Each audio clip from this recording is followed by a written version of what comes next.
Andor creator Tony Gilroy recently revealed that the fan-favorite droid K-2SO, portrayed by Alan Tudyk, was once slated for a much darker and more dramatic introduction in the Star Wars prequel series.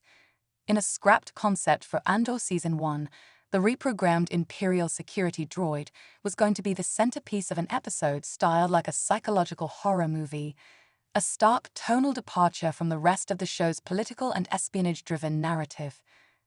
In a recent interview, Gilroy disclosed that early drafts for the series included a standalone episode set in an eerie, abandoned Imperial facility where Cassian Andor would encounter a deadly K-2SO series security droid, later to become K-2SO.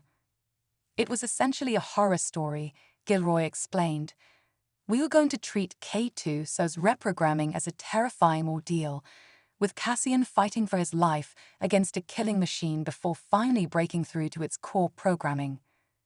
The episode would have played out like a sci-fi version of The Terminator meets Alien, with long corridors, flickering lights, and the constant threat of the droid's heavy footsteps echoing down empty halls. K-2SO, in its original programming, was brutal, unrelenting, and lethal.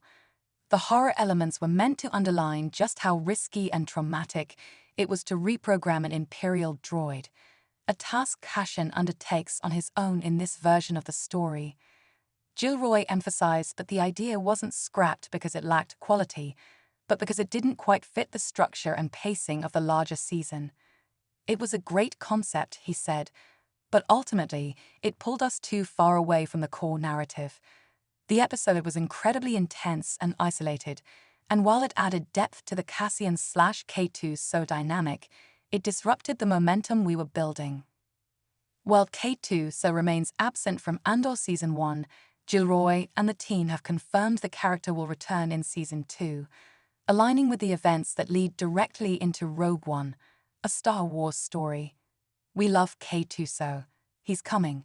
But when he does appear, we want it to be at the right moment, Gilroy said. This story is about how Cassian becomes the man willing to sacrifice everything for the rebellion. K-2SO plays a role in that, but his introduction has to serve that arc. The abandoned horror-themed episode has already gained interest among fans who are intrigued by the idea of Star Wars experimenting with genre within its sprawling universe. It's a reminder of the bold narrative risks Andor has taken, pushing the franchise into more mature, grounded storytelling. Whether or not elements of the scrapped K-2SO sequence will find their way into Season 2 remains to be seen. But one thing is certain, the droid's reprogramming is no easy feat, and when he finally joins Cassian, the bond between them will be forged not just in war, but in survival.